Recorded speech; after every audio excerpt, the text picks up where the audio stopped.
Já, Rannveig, nú að hefjast hérna Esju maraþonið sem hluta af Mount Esja Ultra. Þú ætlar að hlaupa, hvað, fullt maraþonið ekki? Ég ætla að fara 45. Hvernig er svona staðan á þér í dag? Ég meina, ertu búin að undirbúa þig vel fyrir þetta hlaup eða hvernig? Herru, ég má eiginlega segja að ég hafi svona óvart dottið inn í undirbúning fyrir þetta hlaup. Þegar ég er búin að vera hérna, ég er búin að vera svolítið tæp í hálsinunum.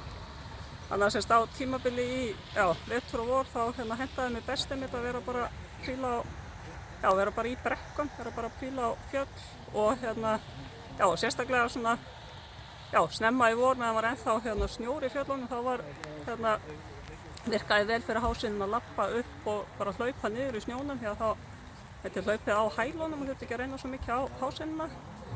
Þannig að þegar það var komið fram á vorið og ég var búin að vera að taka fullt af hæðametrum, þá sá ég að væri náttúrulega bara tilvalið að skrá sig í þetta Esjuhlaup sem er ekkert nema brekkur upp og niður. Já, þú ert að gera eitthvað, þú ert með eitthvað fleiri plön það ekki í sumar?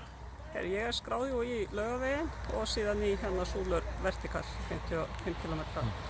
Já, var eitthvað svona ellendi sem var á döfinni hjá þér annað í vor eða haust? Ég ætlaði að fara í hlaup í Frakklandi páskana, en það náttúrulega fór eins og flest annað og það ekki fært þangað. Og svo hefur maður bara ekkert þorað að vera plananirnar utanlandsferðir í bili.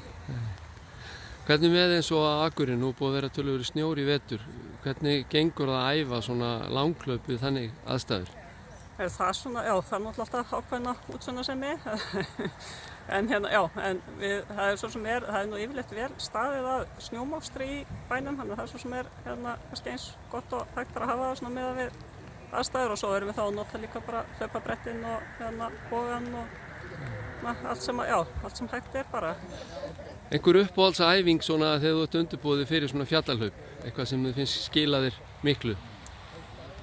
Já, bara það við höfum náttúrulega gott úrval af brekkum og fjöllum fyrir norðan, þannig ég hef bæði verið að hlaupa eins og núna mikið upp og niður Valaheiðina á mismunandi stöðum og svo er Hlíðarfjallið og Súlurnar líka mjög fínt æfingasvæði.